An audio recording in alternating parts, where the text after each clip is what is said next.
विश्वेशलिंगसंभूतं विश्वविद्याविबोधकं विश्ववन्द्यं सदा वन्दे विश्वाराध्यं जगद्गुरुं। काशी ज्ञान सिंहासन के आदि जगद्गुरु विश्वाराध्य से लेकर विश्वेश्वर शिवाचार्य पर्यंत जो गुरु परंपरा हुई है उसे अनेक प्रणिपात समर्पित करते हुए आज के इस धर्म सभा में उपस्थित समस्त शिवाचार्यगण, काशी वीरशैव विद्वत संघ के समस्त विद्यार्थीगण, औसा संस्थान के श्री ज्ञानेश्वर महाराज, इस धर्म सभा में उपस्थित समस्त सद्भक्तगण और माताओं, पवित्र काशी महाक्षेत्र में विश्व शांति के लिए जो कोटि बिल्वार्चन का कार्यक्रम प्रारंभ हुआ है उसमें सहभाग होने के लिए भारत के कोने कोनों से लोग आ रहे हैं। पूजा में सहभाग होते हुए सायंकालीन ज्ञान सत्र में आप सब लोग श्री सिद्धांत शिखामणि के षटस्थल तत्वों के बारे में भी सुनते जा रहे हैं। श्री सिद्धांत शिखामणि के लिंग षटस्थलांतर्गत माहेश्वर स्थल के अवांतर स्थलों के बारे में आप लोग सुनते जा रहे हैं। कल आप लोग सुन रहे थे सकाय स्थल के बारे में, अर्थात मानव को ऐहिक और पारलौकिक जो कुछ भी साधना करनी होगी उनको शरीर ले करके ही करना है। बिना शरीर से मनुष्य कुछ भी नहीं कर सकता। इसलिए महाकवि कालिदास ने कहा है, शरीर माध्यम खलु धर्म साधनम। कुछ भी साधना करने के लिए शरीर एक माध्यम है, तो शरीर के बिना हमारा मन, हमारी बुद्धि, हमारा चित्त, हमारा अहंकार कुछ भी कर नहीं सकता। चित्त केवल चिंतन कर सकता है, मन संकल्प विकल्प कर सकता है, अहंकार अभिमान कर सकता है, बुद्धि निश्चय कर सकती है, लेकिन कुछ भी कार्य नहीं हो सकता। यदि शरीर नहीं रहेगा तो कोई कार्य नहीं होता। अतः प्रत्येक व्यक्ति के लिए शरीर की नितांत आवश्यकता है। और अभी आप लोगों ने सुना भी है, शरीर एक प्रकार का नहीं, 84 लाख प्रकार के शरीर है भगवान ने बना के रखा है। अपने अपने पुण्य के अनुसार हम लोगों को शरीर मिलते हैं। अभी जो शरीर हम लोगों को मिला हुआ है, इस शरीर का कीमत कितना है, कितना पैसा देकर इसको हम लोग खरीद के लाए हैं, इसके बारे में हम लोग कभी विचार नहीं किए। श्रीमद् भागवत में इसके बारे में कहा गया है, महता पुण्य पण्येन क्रीतेयम काय नौस्त्वया। ये जो काय है एक नौका है। जैसे समुद्र में प्रयाण करने के लिए या नदी में विहार करने के लिए आपको नौका की आवश्यकता होती है। जितने भी यात्री काशी आते हैं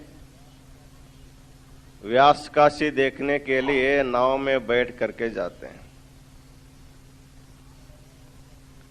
तो बिना ऐसा कोई व्यक्ति नहीं है कि नाव में न बैठा हो अपने गांव चला गया हो। आप नहीं बैठना भी चाहेंगे, आपको जबरदस्ती बिठा करके भी ले जाते हैं। अर्थात गंगा के इस किनारा से उस किनारे जाने के लिए आपको नौका का सहारा लेना पड़ता है।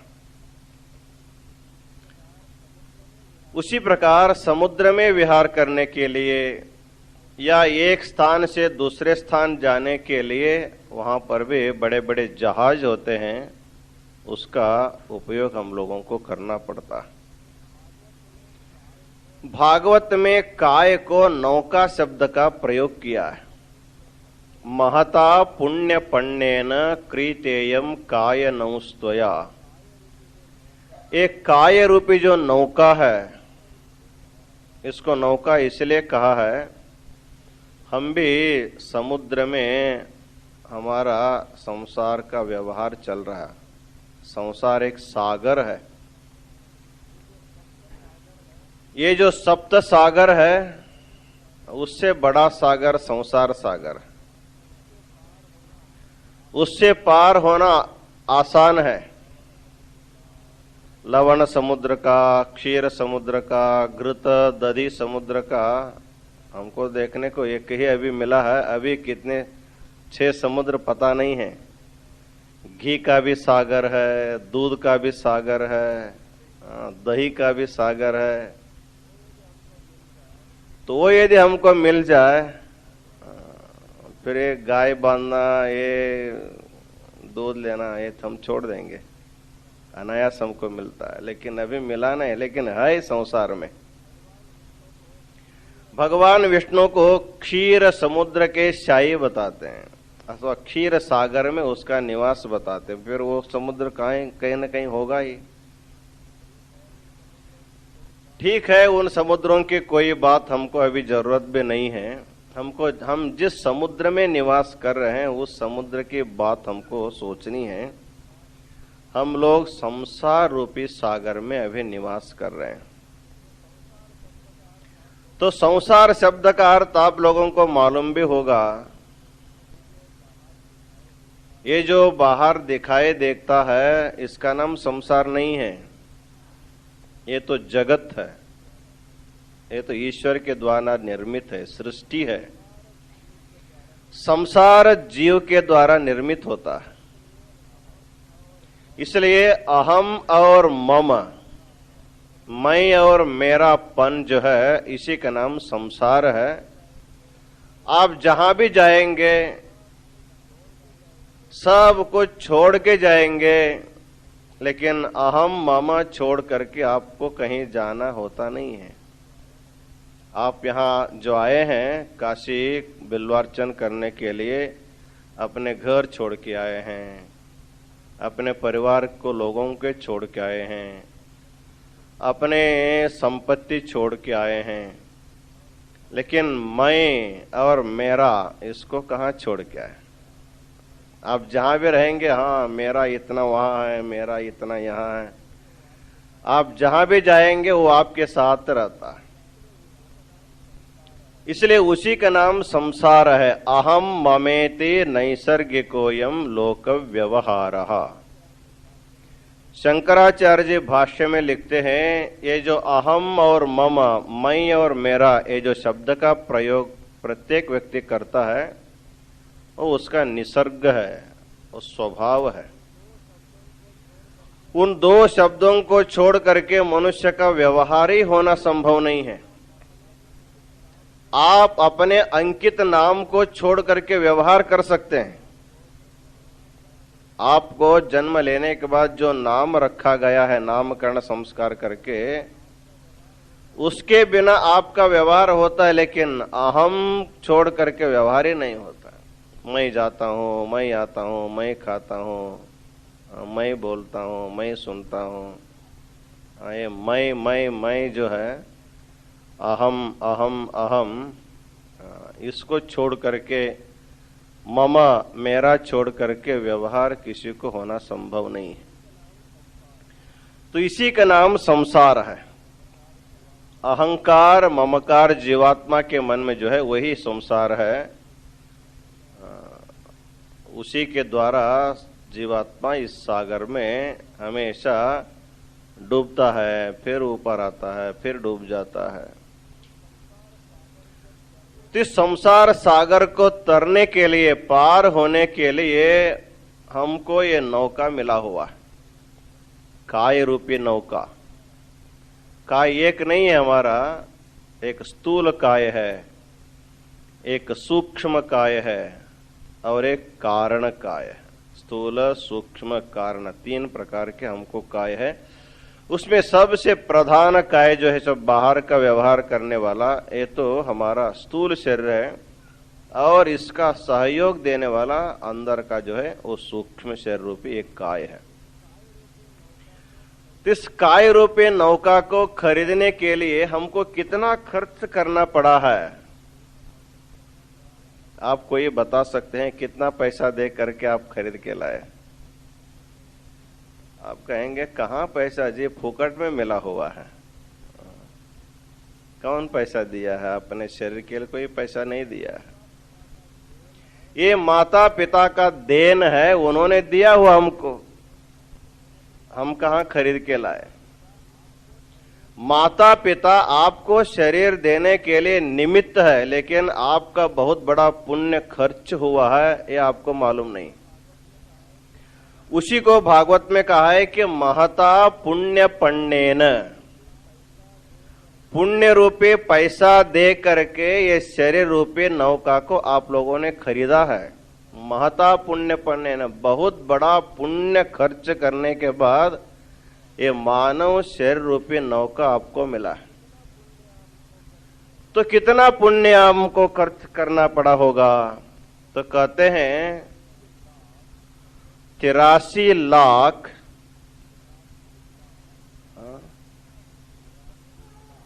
83,90,999 जन्मों में जितना पुण्य आपका संग्रह हुआ था, वो सब पुण्य दे करके आपको ये मानव शरीर खरीदना पड़ा। एक जन्म का नहीं, एक जन्म के पुण्य से ये मानव शरीर नहीं मिलता। 83,90,999 जन्मों में जो थोड़ा थोड़ा थोड़ा थोड़ा पुण्य का आपका संग्रह किया होगा, उसी पुण्य संग्रह से ये शरीर आपको खरीदने को मिला। अभी थोड़ा दूसरी बात हम कहेंगे।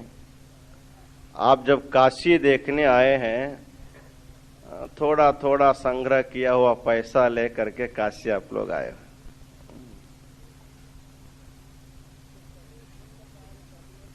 तो कहीं पुण्य कार्य करने के लिए आपको पहले संचय करना पड़ता, संग्रह करना पड़ता। इसलिए कहते हैं आपदर्थम धनम रक्षेत, धन का संग्रह करना चाहिए। किस लिए?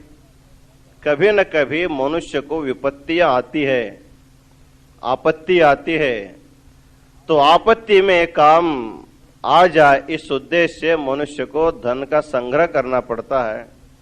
और संग्रहित धन से हमको अच्छा काम करना चाहिए। जब हम लोग अपने कमाई से कुछ बचा के रखते हैं, वो बचा हुआ पैसे में ही आपकी काशी यात्रा हो रही है, बिल्वार्चन में आप लोग सहभाग हो रहे हैं, और भी बद्री केदार कहाँ कहाँ यात्रा आपकी हो रही है। ये किसके बल पर? आपके द्वारा संग्रहित जो धन है, उसी के द्वारा आपका क्षेत्र दर्शन होता है। उसी तरह मानव शरीर रूपी इस नौका को खरीदने के लिए जीवात्मा परमात्मा को थोड़ा पैसा नहीं दिया, बहुत भारी धन दिया, पुण्य रूपी धन को दिया है। वो एक जन्म का नहीं, 2 जन्म का नहीं, इतना पुण्य देने के बाद ये शरीर मिला है, तो इतना कीमती वस्तु शरीर है हमारा। इतने कीमती वस्तु को फिर कैसे संभालना चाहिए, इसको कैसे संभालना चाहिए। आप काशी आएंगे तो एक साड़ी अवश्य लेते हैं। भगवान का दर्शन करेंगे नहीं भी करेंगे, लेकिन एक बनारस साड़ी आप अवश्य लेते हैं, सिल्क साड़ी अवश्य लेते हैं। जब आप गांव से निकलते हैं मन में शुरू होता है कैसा लेना, उसका बॉर्डर कैसा रहना, उसमें बूटियां कैसे रहना, इसको सोचते आते हैं। बहुत धन दे करके एक बहुत अच्छा साड़ी यदि आपने खरीदा तो 10,000, 20,000, 40,000, 50,000 तक भी साड़ी मिलते हैं। इतना कीमती साड़ी आप खरीद लेंगे, उसको कितना हिफाजत से रखते हैं। यदि आपके पास बहुत कीमती वस्त्र होगा, उसको बहुत संभाल के उसको उपयोग करते हैं। कहीं भी उसको पहन के नहीं जाते हैं। जहां पर बहुत बड़ा पूजा समारंभ होगा, उसी में पहन के जाना। यदि कहीं शादी वादी होगी, वहां उसको पहन के जाना। जो अच्छे त्योहार होते हैं वहां उसको आपको पहन के जाने में आनंद मिलता है। ये तो वस्त्र है, वो ज्यादा से ज्यादा आपको 40,000, 50,000, लाख में खरीदा होगा, लेकिन आपका काय रूपी जो वस्त्र है उसका कीमत इतना है वो कोई बता नहीं सकता। इतना अमूल्य उसका कीमत है। प्रत्येक अंग प्रत्यंग का कीमत कितना है अब थोड़ा हमको मालूम होने लगा, पहले मालूम नहीं होता। अब जो है कोई हमारे शरीर के अवयव खराब हो जाते हैं तो दूसरे के शरीर से खरीद करके अब लगाना काम शुरू हुआ। जैसे कोई गाड़ी का कोई पार्ट खराब हो जाता है, उसको दूसरा पार्ट बिठा देते हैं, वैसे अब शरीर जो है गाड़ी जैसे हो गया। आंख खराब हो गया, उसको आंख लग जाते हैं। दांत खराब हो गए, आपको दांत मिल जाते हैं। यदि आप सुनते सुनते बहरे हो गए तो आपको सुनने के लिए मशीन मिलता है। पैर कट जाता है तो नया पैर मिलता है। पैर के जैसे ही रहता है, लेकिन उसको वो मुड़ता नहीं है, उसको ऐसे सीधा ही रहता है। देखने से पैर के जैसे ही है। और किसी का हाथ कट जाता है तो उसको ही नकली हाथ लगाया जाता है। देखने के लिए हाथ है, लेकिन उससे कोई काम उतना होता नहीं है, फिर भी उससे काम चलाते हैं। उसको कितना खर्च करना पड़ता है आपको अभी नहीं पता लगेगा। जब आपका कोई अवयव कट जाता है, खराब हो जाता है, जब उसको बिठाने के लिए डॉक्टर के पास जाएंगे तब उसका कीमत कितना है। वो नकली का कीमत, हाँ, असली तो मिलेगा ही नहीं।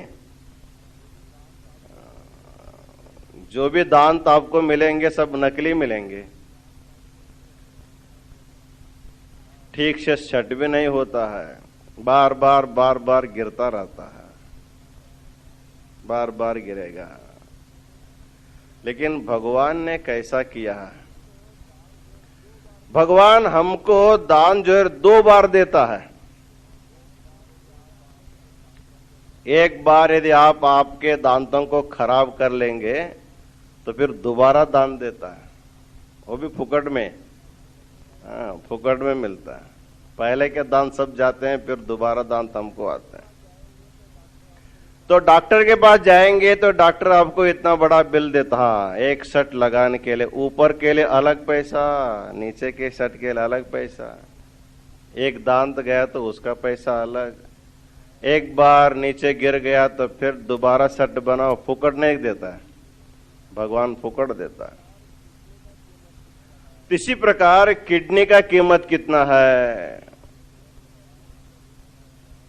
और भी हमारे शरीर के जो पार्ट्स उसका कीमत कितना है। अभी धीरे धीरे जैसे विज्ञान बढ़ता जाता है वैसे शरीर के वस्तुओं के कीमत कितना है हमको मालूम होने लगता है।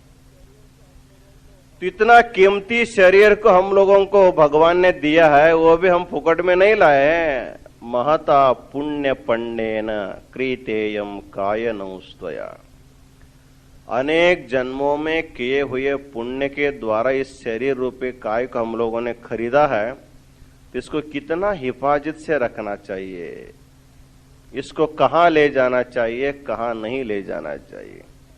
जैसे अच्छे वस्त्र को पहन करके अच्छे कार्य में जाते हैं, उसी प्रकार इस शरीर को ले करके हमेशा मनुष्य को अच्छा काम ही करना चाहिए, बुरा काम नहीं करना चाहिए। बुरा काम करने के लिए तो आपको पीछे बहुत से जन्म आपको मिले थे, लेकिन मानव शरीर जो मिला है, मानव काय जो मिला है, वो तपश्चर्या करने के लिए, भगवान को पाने के लिए आपको एक काय प्राप्त हुआ।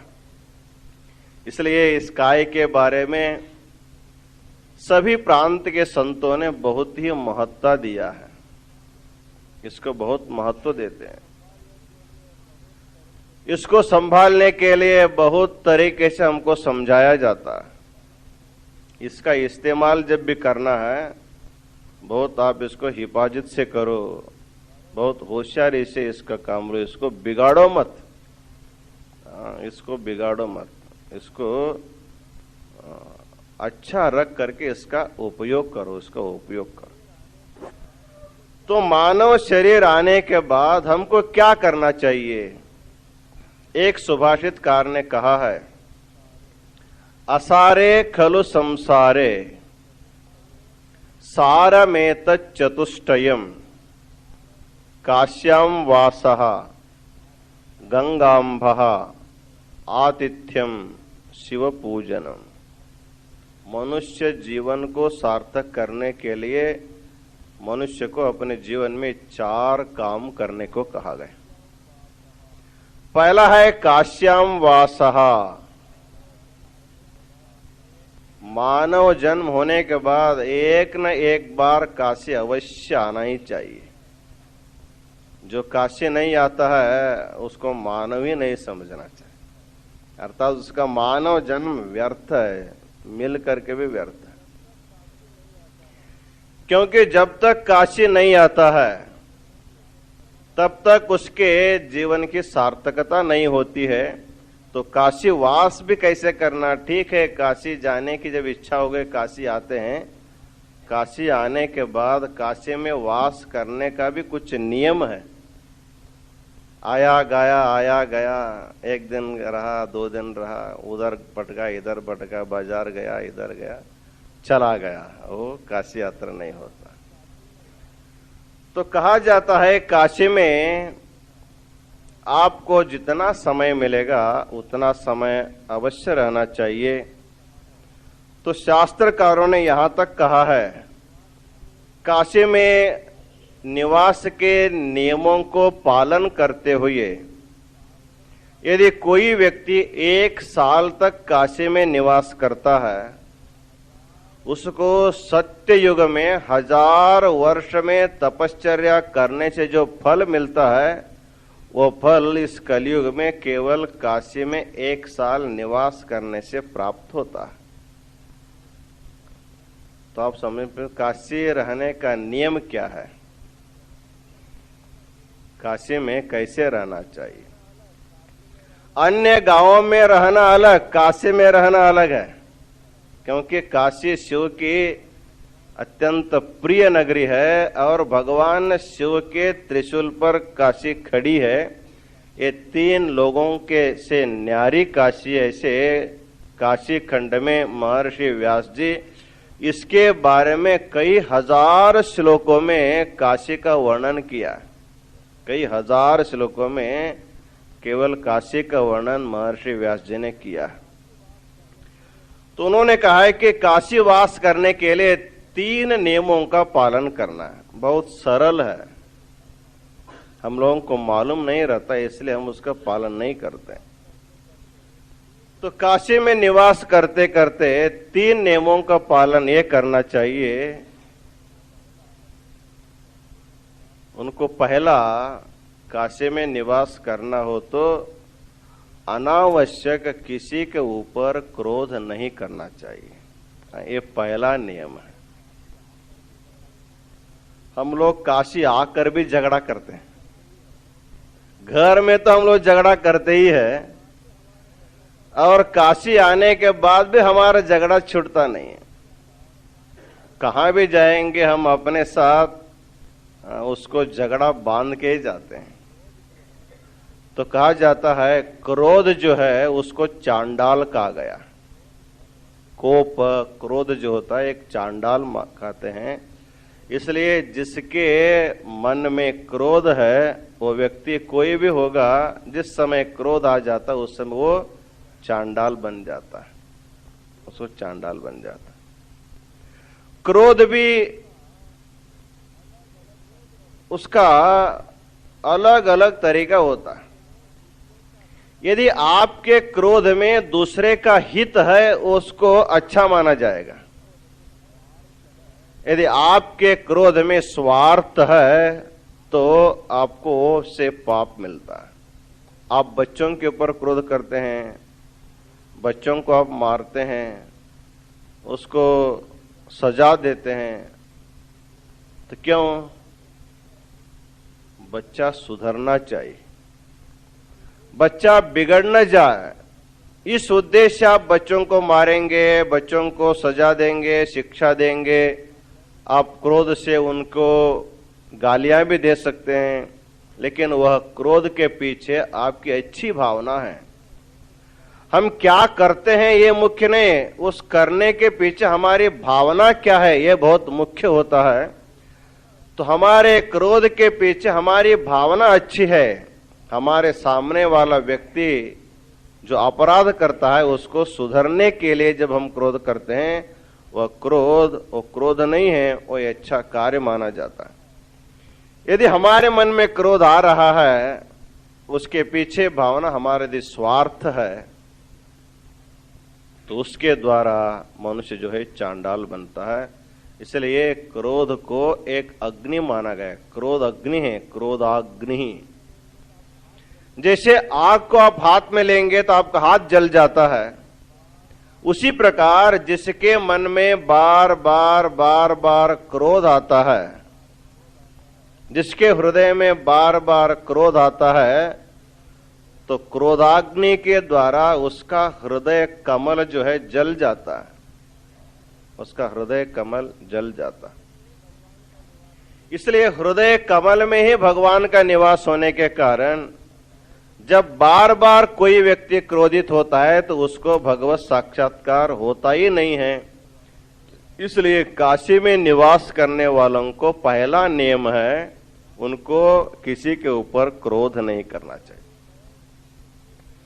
और दूसरा नियम है किसी की निंदा नहीं करना काशी में बैठ करके, क्योंकि निंदा सबसे बड़ा पाप है। सबसे बड़ा पाप निंदा, क्योंकि निंदा करने से दूसरों का जो दोष है वो हमारे में आ जाता है। इसलिए उसको कभी भी निंदा नहीं करना। यदि कोई कुछ गलती करता उसके सामने कुछ कहो, लेकिन उसके पीछे नहीं कहना। सामने कहने से निंदा नहीं होता है। सामने अच्छा बोलना, पीछे से और कुछ बोलना, तो इसको कहते हैं निंदा। तो निंदा सबसे बड़ा पाप होता है। इसलिए कहीं निंदा किए होंगे किसी गांव में, काशी आने के बाद वो निंदा का पाप दूर हो सकता है। लेकिन काशी आकर के जब निंदा करेंगे, यहाँ का जो पाप होगा वो पाप जो है बहुत ही मजबूत हो जाता है, बहुत मजबूत होता है और जल्दी छूटता नहीं। इसलिए काशी आने के बाद किसी की निंदा नहीं करना, इसको भी पालना चाहिए। चाहे आप एक दिन रहो, 1 घंटा काशी में रहो, साल भर रहने के लिए किसको फुर्सत है? हम भी 3 महीना मुश्किल से रह रहे हैं। ये भिलवारचन के कारण रहना पड़ रहा, नहीं तो हमको भी ऐसे फिरते रहता। तो काशी में निवास करने के लिए क्रोध नहीं करना और इसके बाद कहते हैं किसी की निंदा नहीं करना। तो तीसरा नियम है, काशी में निवास करना हो तो अपने कमाई खाना, अपने कमा करके खाना। तो परान्न खाना, इसका अर्थ ऐसा भी होता है बिना परिश्रम का नहीं खाना। आप जहां भी रहेंगे वहां कुछ न कुछ आपको परिश्रम करना चाहिए। तो परिश्रम करके खाने से कोई हर्जा नहीं है, और बिना परिश्रम के खाने से वो अन्न जो है हमको धीरे धीरे धीरे धीरे दोषी बनाता जाता है। इसलिए काशी आने के बाद काशी में अन्न के स्वाद के तरफ लक्ष्य नहीं करना चाहिए। जैसा भी रहेगा उसको प्रसाद मान करके सेवन करना चाहिए। उसमें ऐसा हो गया, ऐसा हो गया, उसमें कुछ भी बात नहीं करना, उसको आंख मूंद करके प्रसाद रूपी सेवन करना। तुलसीदास के जीवन में एक अद्भुत घटना घट गई थी। तुलसीदास भी काशी में निवास करता था और रोज गंगा का स्नान करता था और अपने इष्ट राम जी का नाम जप करता था और रामायण का लेखन करता था। ये उनका दैनंदिन दिनचर्या थी। और उनको खाने के लिए स्वयं तो रसोई नहीं बनाते थे, भिक्षान्न लेकर के अपना जीवन गुजारते थे। जो भी व्यक्ति भिक्षा मांगने जाता है तो जो भिक्षा देते हैं वो तो अच्छे अच्छे पदार्थ तो देते नहीं, सूखी रोटी। जो भी भिक्षुक आपके घर के सामने आते हैं तो आप उनको ताजा ताजा कहाँ देते हैं? कोई एकाध व्यक्ति होगा ताजा ताजा देने वाला, लेकिन हम सब लोग सोचते हैं जो कल का, परसों का, रूखी सूखी जो भी रोटी वाटी हमको जो बचे कुचे होते हैं उसी को हम लोग भिक्षुकों को दान देते हैं। उसी प्रकार काशी में तुलसीदास को भी उसी प्रकार की सूखी सूखी रोटियां मिलती थी। कभी सब्जी है, कभी सब्जी नहीं है। तो तुलसीदास कभी भी उसको ऐसा है ऐसा है ऐसा कभी भी भावना नहीं किया। जो भी हमारे झोली में आया है उसको अपने इष्ट देव की पूजा करता था, उसको नैवेद्य अर्पण करता था और आराम से उसका सेवन करता था। तो प्रसाद सेवन करने से मन की प्रसन्नता हो जाती है। प्रसन्न मनस्क होकर के वो रामायण को लिखते थे। इस तरह कई दिन बीत गए। तुलसीदास की दिनचर्या ऐसे बीती जाती थी। एक बार जब तुलसीदास सूखी रोटी को भगवान को नैवेद्य दिखाने के लिए गया, उस समय उनका इष्ट देव राम था, रामचंद्र जी प्रकट हो गए और कहने लगे, हे तुलसीदास, तुम्हारी सूखी रोटी खाते खाते खाते हम थक गए। एक सब्जी नहीं, आचार नहीं, चटनी नहीं, घी नहीं, तेल भी नहीं, इतना छोड़ो थोड़ा नमक भी नहीं है। तुम कैसे रोज हमको इसका नैवेद्य करते हो? थोड़ा सा बदली करो, थोड़ा नमक लगा करके नैवेद्य किया करो, कम से कम तेल लगा करके नैवेद्य किया करो। उस समय तुलसीदास को तो राम जी के ऊपर अत्यंत श्रद्धा रखने वाले थे, लेकिन भगवान ने जब मांगा तब तुलसीदास को क्रोध आया। किसके ऊपर? जो मांगा उसी के ऊपर, भगवान के ऊपर उसको क्रोध आया। तो क्रोध के आवेश में भगवान को थप्पड़ मार दिया, बहुत जोर से थप्पड़ मार दिया। भगवान को थप्पड़ मार करके तुलसीदास कहने लगे, तुम इतना रसिक हो गए हो? तुमको सूखी रोटी अच्छी नहीं लगती है? तुमको चटनी चाहिए, अचार चाहिए, तेल चाहिए, घी चाहिए। जो मेरे पास नहीं है मैं कहां से दूंगा तुमको। जो भक्त लोग मुझे भिक्षा में देते हैं उसी को मैं तुमको अर्पण करता हूं, उसको प्रसाद समझ करके मैं सेवन करता हूं। जो मेरे पास नहीं है उसको तुमको कैसे समझ में नहीं आया? तुम तो सर्वज्ञ है। मेरे पास क्या है क्या नहीं है तुम सब जानते हो। हाँ, यदि मैं कुछ छिपा करके रखा हूं, तुमको बिना नैवेद्य दिखाए मैं अलग से बैठ करके यदि खाता हूं तो बात अलग है।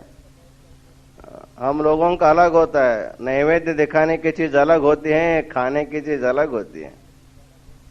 भगवान को सब घटिया घटिया माल देना, जो भी सस्ता सस्ता होता है उसको भगवान को अर्पण करना है, और जो बहुत महंगा महंगा होता है हम खाते हैं उसको। इससे होता है कि हम अपने ऊपर जितना प्रेम है उतना प्रेम भगवान के ऊपर हम नहीं है। जब तुलसीदास क्रोध के आवेश में होकर भगवान को मारते और कहते हैं तुमको यदि घी चाहिए, सब्जी चाहिए, दूध चाहिए तो मेरे घर छोड़ करके तुम चले जाओ, तेरी कोई आवश्यकता मुझे नहीं है। मैं तेरा भक्त नहीं हूं, तेरे नाम का भक्त हूं। तेरा भक्त नहीं, तेरे नाम का भक्त हूं। तुम नहीं रहोगे तो भी मेरी पूजा चलेगी। मेरे लिए तुम्हारी आवश्यकता नहीं है, इसलिए तुम मेरे घर छोड़ करके चले जाओ। जहां तुमको अच्छा अच्छा खाना मिलेगा वहां जा करके बैठ जाओ। किसके घर में तुमको अच्छा मिलेगा वहां जा करके बैठो, मेरे घर छोड़ करके चले जाओ। तो भक्त की भावना को दे करके भगवान की इतना खुशी हो गई, मार खा करके हंसने लगे। तुलसीदास के मार खा करके भगवान हंसने लगे। कितना आनंद हुआ, कितना शुद्ध भाव है तुलसीदास का, कितनी पवित्र भावना है। मैं इनको मांग करके भूल किया, इनको मांगना नहीं चाहिए था। तो उनको इतना अच्छा आशीर्वाद भगवान ने दिया।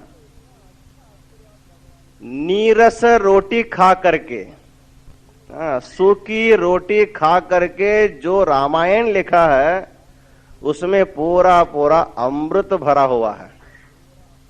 उसमें पूरा पूरा अमृत भरा हुआ है। जो सूखी रोटी खाया है और समाज को क्या दिया? समाज को अमृत प्रदान किया। इसलिए तुलसी का जो रामायण है उसको प्रसाद गुणयुक्त मानते हैं।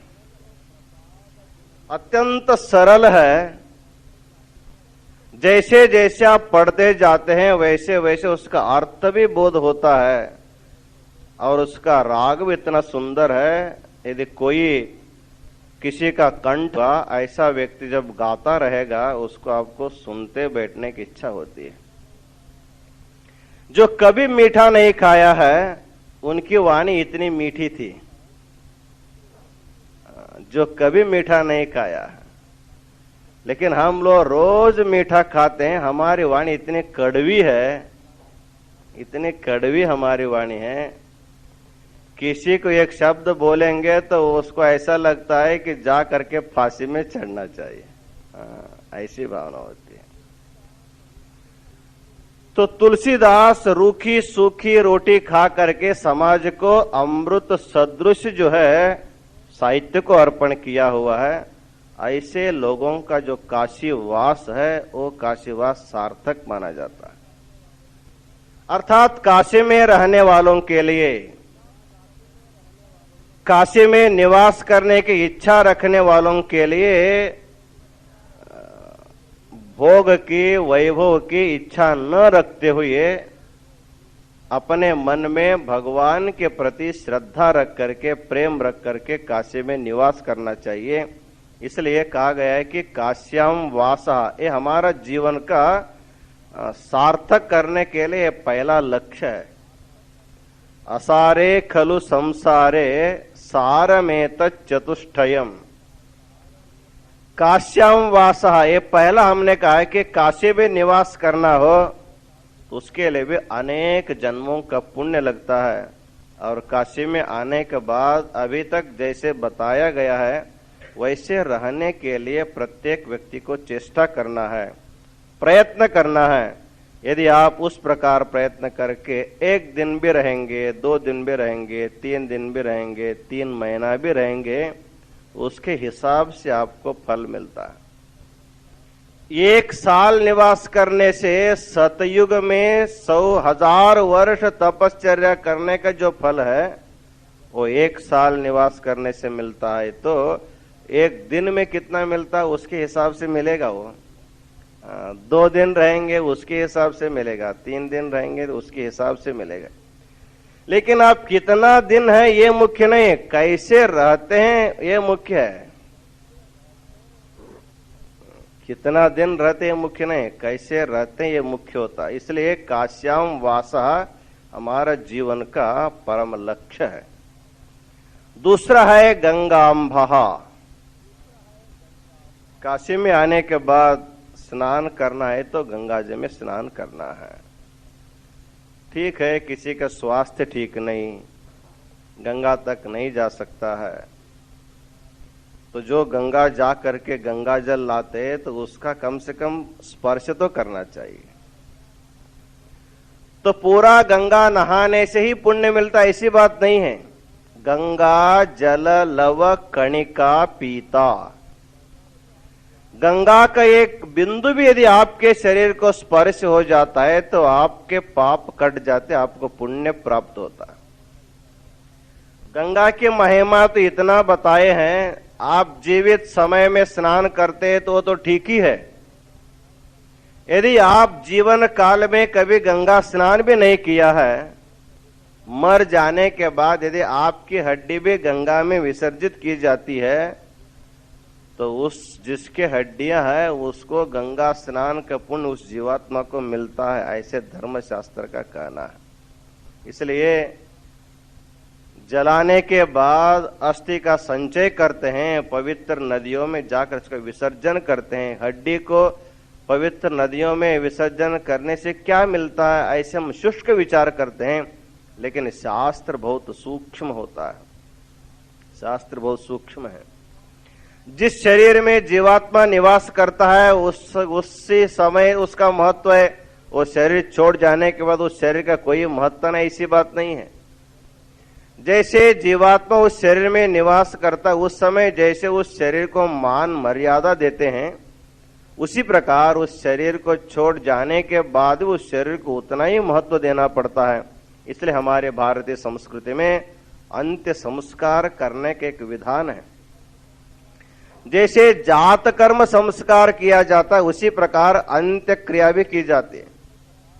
किसी के घर में एक बच्चा जन्म लेता है तो कितने आनंद से आप उसको उत्सव मनाते हैं, उसका संस्कार करते हैं। उसी प्रकार किसी के घर में कोई वृद्ध व्यक्ति मर जाता है तो उसको उसी ही भाव से वो लिंगैक्य हो गया, अब लिंग के साथ वो समरस हो गया। और लिंगांग सामरस्य प्राप्त करने के लिए जिस शरीर के द्वारा उन्होंने साधना किया है उस शरीर को आप स्नान कराते हैं, उसकी पूजा कराते हैं और उसको सजाते हैं और उसको सब लोग जो है अपने कंधे पर एक के बाद एक सब लोग कंधे दे करके उसको स्मशान तक ले जाते हैं और उसका अच्छा सुंदर घर बनाते हैं और उसको भस्म के द्वारा, रुद्राक्ष के द्वारा और नमक के द्वारा उसको सजा करके उतना सुंदर रख करके उसके ऊपर लिंग नंदी रख करके पूजा करके हम लोग सोचते हैं ये जीवात्मा कैलाश पधार गया है। और जिस शरीर के द्वारा इन्होंने साधना किया था उसका कभी अपमान नहीं होना चाहिए, किसी का लात नहीं लगना चाहिए, किसी का अपमान नहीं होना चाहिए। उसको सुरक्षित स्थान में रखने की एक परंपरा हमारे देश में है। इस तरह गंगा की इतनी महत्ता है। गंगा पापम, गंगा स्नान करने से मनुष्य का पाप नष्ट होता है, लेकिन उतनी पूरी पूरी भावना आपके मन में होनी चाहिए। यदि भावना नहीं है, आप गंगा स्नान कर रहे हैं, फिर गांव जाएंगे, जैसे थे फिर वैसे ही, कुछ भी परिवर्तन नहीं हुआ। गंगा स्नान करके आया, त्रिवेणी संगम का स्नान करके आया, हरिद्वार में जा करके फिर और शुद्ध गंगा स्नान करके आया, लेकिन स्वभाव में कुछ परिवर्तन नहीं हुआ, भाव में परिवर्तन नहीं हुआ, तो कोई स्नान आपको फल नहीं दे सकता है। इसलिए गंगा में पाप हरण करने की शक्ति है। ऐसी पवित्र भावना से जब आप स्नान करते हैं तभी आप अपने सारे पापों से मुक्त होते हैं। इसलिए दूसरा जीवन का सार्थकता है गंगा स्नान करना। काश्याम वासः गंगाम्भः, और तीसरा है आतिथ्यम। गृहस्थ जीवन का मुख्य लक्ष्य है कि अतिथि की सेवा करना। जो भी आपके घर आते हैं उसको अतिथि देवो भव, उसको भगवान मान करके उसके यथोचित उपचार करना, ये आपका कर्तव्य होता है। आप जहां भी रहेंगे आपको अतिथि सेवा करने का अवसर मिलता है। आप मठ में आए हुए हैं, इस मठ में रोज अतिथि भक्त लोग आते रहते हैं। जो शाश्वत निवास करने वाले हैं वो उनको उनकी सेवा करनी पड़ते हैं, क्योंकि आप सेवा करने के लिए है, वो 2 दिन के लिए आते हैं, 3 दिन के लिए आते हैं, उनकी सेवा करना है। और जो 1 दिन के लिए भी आता है वो अपने ढंग से भी उनको भी सेवा करना है, परस्पर सेवा करना है। इसका नाम आतिथ्य है। यदि आप घर में निवास करते हैं तो कम से कम अतिथि अभ्यागतों को आहार दे करके, मान मर्यादा दे करके उनको संतोष करना चाहिए। ये भी हमारा जीवन का एक मुख्य सार्थकता मानी जाती है। और चौथी बात यह है कि शिव पूजनम, शिव की पूजा। अभी आप लोग रोज जो है शिव की और महाचार्य की, जगतगुरु विश्वाराध्य जी की पूजा आप बिल्वार्चन के द्वारा करते हैं और भगवान शिव के 1000 नामोच्चारण पूर्वक करते हैं। तो भगवान के जो सहस्त्र नाम है वो उनके एक एक महिमा बताने वाले नाम है। एक एक नाम के पीछे उनकी महिमा है। तो भगवान इतने महिमाशाली है, उनकी महिमा को शास्त्रकारों ने 1000 नामों में उनकी महिमा को बांट दिया है। और एक एक बार हम नाम जप करते हुए भगवान के ऊपर एक एक बिल्व दल हम अर्पण करते हैं।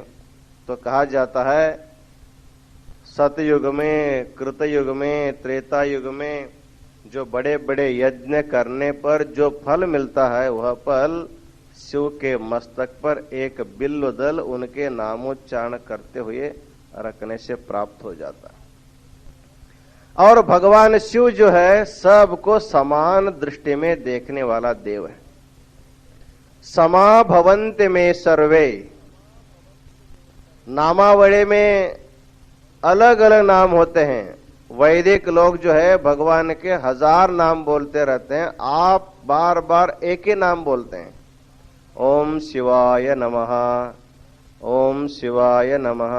आप सब लोग एक नाम बोलते हैं, लेकिन पहले बोलने वाला जो मंत्रोच्चारण करता है वो अलग अलग अलग अलग नाम बोलता है। शिवाय नमः, शंकराय नमः, महेश्वराय नमः, शंभवे नमः, वो अलग अलग बोलता है, लेकिन आप सब लोग एक ही नाम बोलते हैं, शिवाय नमः। भगवान के 1000 नामों में जो शिव जो शब्द है वो अति महत्व का शब्द है। इसमें 4 वेदों का सार समाया हुआ। कई बार हम मंत्र के बारे में बताने के प्रसंग में कहते आए हैं, हमारे देश में जो वांग्मय, जो प्राचीन वांग्मय है, जो वेद राशि हम लोग कहते हैं, तो पहले जमाने में चारों वेदों को अभ्यास करते थे। लेकिन जब चारों वेदों का अभ्यास करना संभव नहीं है तो 4 वेदों का सार क्या है इसके बारे में विचार किया गया। तो विद्वान मंडली में यह निर्णय किया गया है कि 4 वेदों का सार श्री रुद्र है। आपको 4 वेदों का एक बार आवृत्ति करना उतना ही है और श्री रुद्र का एक बार आवृत्ति करना उतना ही है। इसलिए वेदों का सार जो है वो श्री रुद्र है। फिर बाद में विचार किया गया कि मनुष्य को जब सार चाहिए अर्थात अल्प होना चाहिए और अधिक फल देने वाला होना चाहिए। हमारी बुद्धि ऐसी होती है, हमारा परिश्रम अल्प हो, फल महान मिलना चाहिए, अल्प आयास से महान फल मिलना चाहिए। तो पहले लोग पूरा चारों वेदों का अभ्यास करते थे, परिश्रम करते थे, लेकिन जब बाद के लोगों को चारों वेदों का अभ्यास करना नहीं हो तो उनके लिए उसका सार निकाला गया और श्री रुद्र के रूप में। और उसके बाद कुछ लोगों को रुद्र का पारायण करना भी संभव नहीं है, सिखाने वाला नहीं है, स्पष्ट उच्चारण नहीं होता है, हमको समय नहीं मिलता है, हमको बच्चों की सेवा में, पति की सेवा में, पत्नी की सेवा में हमको समय कहाँ मिलता है, भगवान की सेवा करने के लिए हमको समय कहाँ मिलता है। इसलिए उसका सार क्या है, रुद्र का सार क्या है? उस समय उसका सार किया गया है कि उसका जो अष्टम अनुवाक है, नमः सोमाय च रुद्राय च, वो रुद्र का उसका सार माना गया। ठीक है, एक अनुवाक का पारायण करो, तुम्हारा रुद्र पारायण का फल मिल जाएगा। बहुत खुशी हो गई हमको, चलो बहुत झंझट छूट गया। थोड़े करने से, 4 वेद पारायण करने से उतना ही है और केवल एक अनुवाक करने से उतना ही है, तो कौन जाएगा 4 वेद अध्ययन करने के लिए? उसके बाद कुछ और आलसी लोग मिल गए कि इसका भी कुछ सार है क्या, इसको भी और कम किया जा सकता है क्या, और कम किया जा सकता है। तो शास्त्रकारों ने उसका सार निकाला। अष्टम अनुवाक में पंचाक्षरी महामंत्र आता है, नमः शिवाय च शिवतराय च, उसी का मंत्र है, अष्टम अनुवाक का ही वो उसके बीच में रहने वाला। तब नमः सोमाय च रुद्राय च सब छोड़ो, केवल नमः शिवाय च, नमः शिवाय, नमः शिवाय, इतना ही बोलो। कितना कम होता आया, कितना कम होता है। 4 वेद कहाँ और नमः शिवाय कहाँ? तो नमः शिवाय 4 वेद का सार है, उसमें अक्षर कम है लेकिन महत्ता उतनी है।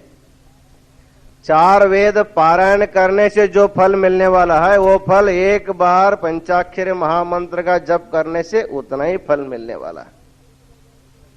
और कुछ लोगों को उतना भी मंत्र जप करना संभव नहीं हुआ, नमः शिवाय बोलने को भी नहीं आता है। तो उसका सार क्या है, उसका निचोड़ क्या है? उसका निचोड़ शिवयित्यक्षरद्वयम्। आप नम भी छोड़ो, आय भी छोड़ो, कम से कम शिव शिव शिव तो बोलो, कम से कम शिव शिव तो बोलो। इसलिए आप लोगों को बिल्वार्चन में कम से कम सब नाम को उच्चारण करना आपके लिए न संभव नहीं है। कितना कठिन नाम है, एक बार उसको शिव सहस्त्र नामावली पुस्तक दे करके देखो, आपको मालूम हो जाता है। तो एक बार शिव नाम जप करने से चारों वेदों का अभ्यास करने का फल आपको प्राप्त हो जाता है। इस तरह शिव पूजनम, भगवान शिव की पूजा अपने जीवन का मुख्य सार है। इसलिए इस संसार में मनुष्य शरीर धारण करके आने के बाद मनुष्य को क्या करना चाहिए, इसको बताने वाला जो स्थल है वही सकाय स्थल है। वो सकाय स्थल में काय के बिना जीवात्मा कुछ भी नहीं कर सकता है। अतः अपने काय को सुरक्षित करना, संभाल के रहना और उससे अच्छे कार्य करते रहना, इन्हीं वचनों के साथ आज का आशीर्वचन पूर्ण करते हैं। ओम शांति शांति शांति।